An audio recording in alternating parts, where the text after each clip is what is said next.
10 октября этого года закончился срок выполнения поручения президента по разработке и представлению проекта государственной целевой программы «Жилище 2026-2028». Напомню, поручения президента были сделаны 27 августа. Они призваны повысить эффективность различных отраслей и сфер жизни Абхазии. Успели ли разработать и представить жилищную программу на предстоящие 2 года, расскажет Ромео Черкезия, начальник правового отдела Минсоцобеспечения и демографической политики Абхазии. Здравствуйте. Здравствуйте. Итак, в срок до 10 декабря 2025 года вы должны были представить эту программу. Расскажите, пожалуйста, успели ли вы ее представить? И если это так, то в чем заключается суть программы? До 10 октября мы должны были в соответствии с поручением президента представить новую государственную целевую программу «Жилище» на последующие года. Ввиду того, что жилищная программа 2023-2025 со сроком до конца 2025 года, то она уже в полном объеме реализована. Все мероприятия по данной программе были даны поручения о разработке новой программы. Чем отличается новая программа от действующей на сегодняшний день еще программы? Увеличены размеры финансирования самой программы на год, то есть на отчетный год. Если, допустим, в 2025 году финансирование программы составляло 60 миллионов рублей, то в новой программе предусмотрели 80 миллионов рублей в год. С учетом дальнейших процедур, корректировки они возможны, но 80 миллионов уже предусмотрено на 2026 год и на последующие 3 года по 80 миллионов ежегодно. Второй момент, чем еще отличается от предыдущего, то, что размер выделяемых средств, финансовых средств на заявителя увеличены. Если в 2025 году составлял, значит, это минимально, это 700, максимально 1 200 000, то сегодня от 1 200 000 до 1 700 000 увеличены выделяемые средства. То есть не более 1 700 000 и не менее 1 200 000. По поводу, значит, итогам реализации трехгодичного, то есть с 23 по 25 год программы, итоговый отчет по действующей программе будет предоставлен в первом квартале 2026 года. За 2025 год комиссии рассмотрены обращения всех граждан, попадающих в последующие категории. Это инвалиды войны первой группы Отечественной войны народа Абхазии 1993 годов, у кого, значит, дети инвалиды на иждивении, а также сам заявитель является инвалидом детства. Данные категории тоже в полном объеме рассмотрены. У нас пару заявлений граждан остались, которые требуют определенных доработок. Следующая категория – сироты. Данная категория тоже в полном объеме, все обращения были рассмотрены. Да, конечно, не всем гражданам предоставляется данная финансовая помощь, предусмотрены в программе критерии, по которым участнику выносится решение об отказе предоставления данных финансовых средств. И такие решения есть у нас, конечно, тоже об отказе, и есть решение об одобрении. 60 миллионов на текущий год они реализованы, 60 семей у нас получили данную финансовую помощь в 2026 году, и последующие года мы надеемся, что более в количественном плане граждан сможем больше оказать финансовую помощь и продолжим реализацию, надеемся на реализацию данной программы ввиду того, что острая необходимость, она еще до сих пор у нас присутствует. У нас не рассмотрены такие категории, как 4 детей несовершеннолетних и 3 детей категория. У нас есть категория семьи погибших, которые еще нуждаются до сих пор в предоставлении финансовой помощи на приобретение жилья. То есть в программе кардинально не изменилось ничего, кроме суммы? Суммы поменялись ввиду того, что там мы тоже понимаем, видим рост цен на недвижимость, но исходим опять-таки из возможностей нашего бюджета.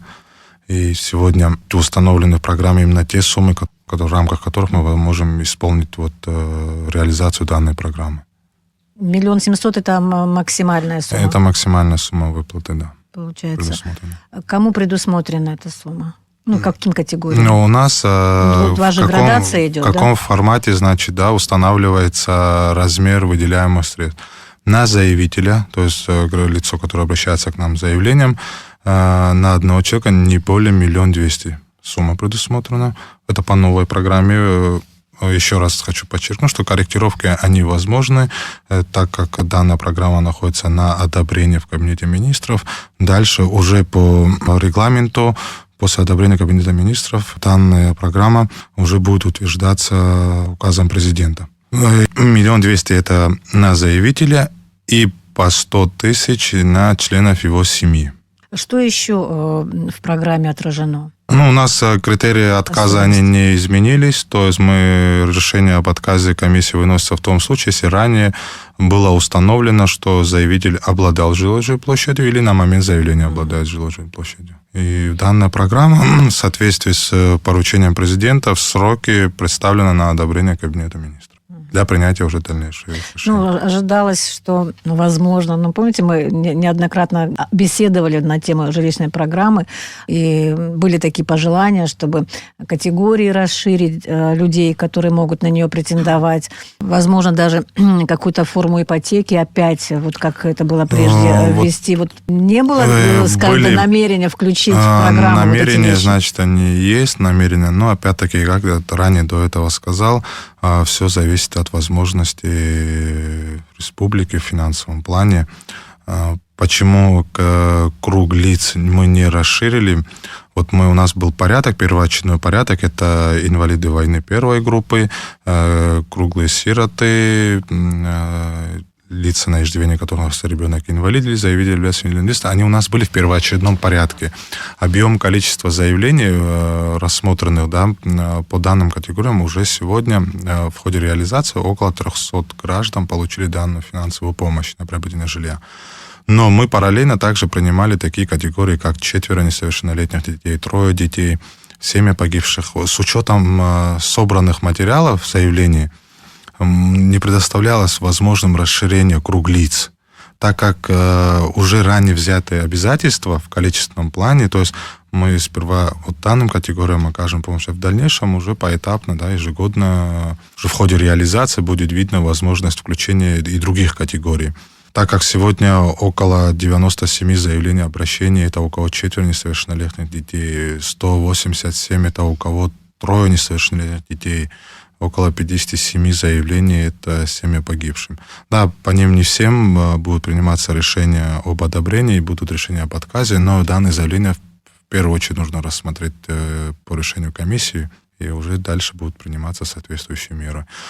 Программа предусмотрена на 3 последующих года, но корректировки в ходе реализации, если будет необходимость внесения изменений в корректировки, то они будут по решению руководства, естественно, внесены. В срок до 10 февраля следующего года поручено разработать и представить концепцию модернизации, то есть изменения системы мер социальной поддержки граждан Абхазии, в том числе семьям с детьми.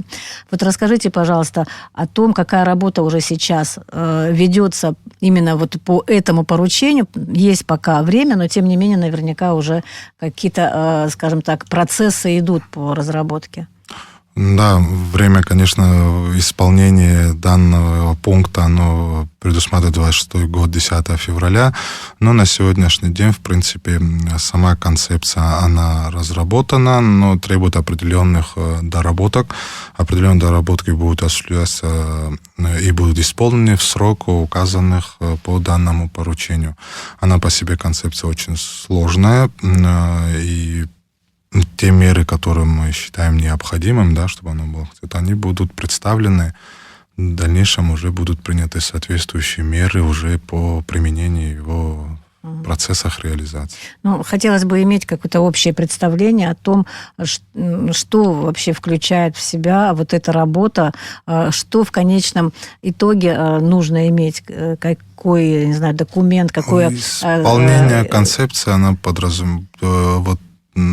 Данная концепция, она в любом случае все будем опять-таки исходить, так как это мера социальных поддержек семьям, которые нуждаются в нем. У нас вопрос будет опять финансового составляющего характера, то есть насколько мы осилим рост элементарно таких видов, как увеличение размеров пособий, выплат и форму их и так далее. То есть там много пунктов.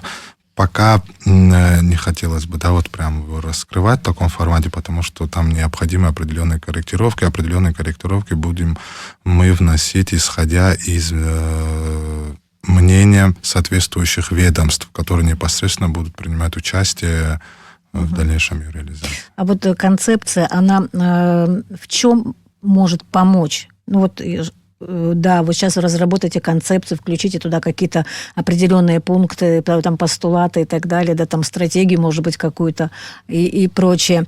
Чем она... Эта концепция будет в форме, как сейчас, может, мои коллеги-юристы меня чуть-чуть будут критиковать, но это как форма, как дорожная карта своего рода. Ну, вот как бы в этом контексте ее сейчас можно смотреть. А дальше просто можно будет на нее ссылаться и идти поэтапно уже. Сама концепция, она по итогу будет видно, где необходимо будет доработать, какие нормы нужно будет изменить, или нормы какие-то нужно будет разработать новые и так далее. То есть там, то есть там вот еще законотворческая работа будет. Ну, оттуда, возможно, будет и вытекать, то есть по мере необходимости в реализации того или иного пункта.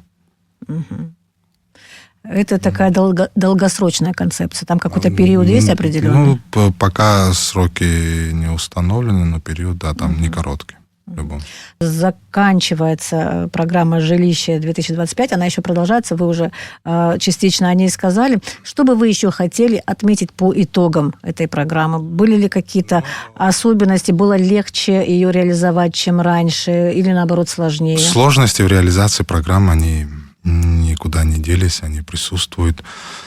Что хочется подметить, ввиду того, что уже много лет мы занимаемся реализацией этой программы, и мы сегодня вот смело можем хронологию посмотреть и количественных обращений тех категорий, которые остро нуждаются в первоочередном порядке. Мы сегодня данной категории с уверенностью говорим, все обращения были рассмотрены в первоочередном порядке, которые были.